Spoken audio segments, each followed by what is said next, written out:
کہ صحابہ اکرام نے کتنی بڑی قربانیاں دی۔ حضرت یاسر رضی اللہ تعالیٰ عنہ جب وہ مسلمان ہوئے تو ان کا جو مالک تھا، یعنی اس وقت غلامی کا دور تھا، اور وہاں بڑے بڑے جو مشرکین تھے وہ جمع ہوئے۔ انہوں نے کہا کہ یا اسلام چھوڑو یا تیار ہو جاؤ۔ انہوں نے کہا کہ اسلام تو چھوڑنے کی بات ہی نہیں، تو باقی جو کچھ تم کرنا چاہتے ہو وہ کرو، لیکن میری زبان پر کلمہ آ گیا ہے، یہ کلمہ اب اس زبان سے ہٹ نہیں سکتا۔ آج اگر ایسی کوئی حالت ہو تو آپ خود دیکھ لیں کہ ہمارا ایمان کتنا ہے اس کے مقابلے میں۔ تو انہوں نے 2 اونٹ منگوائے، ایک کا منہ ادھر کیا، دوسرے کا منہ دوسری طرف کیا، اور ان کی ایک ٹانگ ایک اونٹ سے باندھی، دوسرے اونٹ کے ساتھ باندھی۔ پھر کہا کہ اب یہ ہم اونٹ جو ہے چلائیں گے، تمہارے جسم کے 2 ٹکڑے ہو جائیں گے، اب بھی وقت ہے، اگر تم کلمے کو چھوڑ دو، ہمارے مذہب پر واپس آ جاؤ تو ہم تمہیں چھوڑنے کے لیے تیار ہیں۔ انہوں نے کہا کہ ایسا نہیں ہو سکتا۔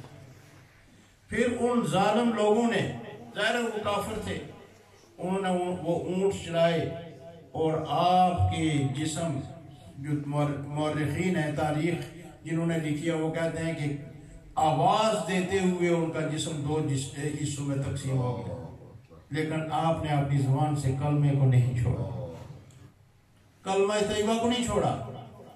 آج جو اس سے میں نتیجہ آپ کے سامنے عرض کرنا چاہتا ہوں کہ ہم اسلام کے لیے اپنی معمولی سی خواہش کو نہیں چھوڑ سکتے، معمولی سی خواہش کو نہیں چھوڑ سکتے۔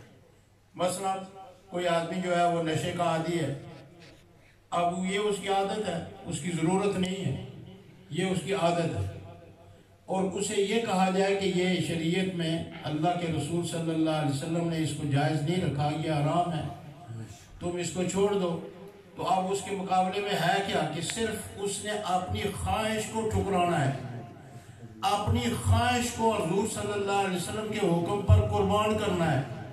لیکن کتنے لوگ ہیں جو ایسا بھی نہیں کر سکتے۔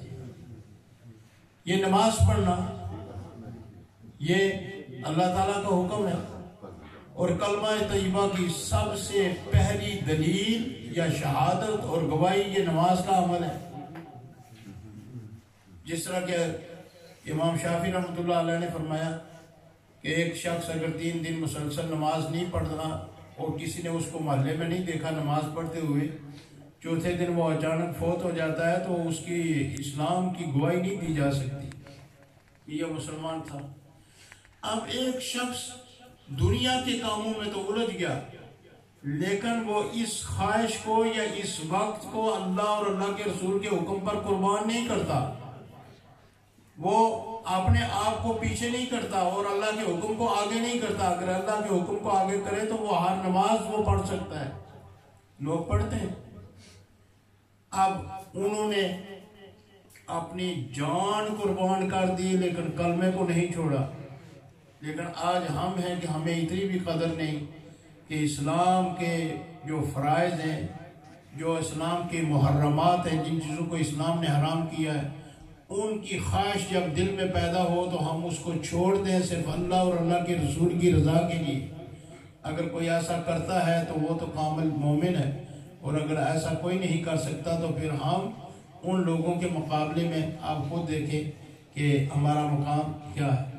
حضور صلی اللہ علیہ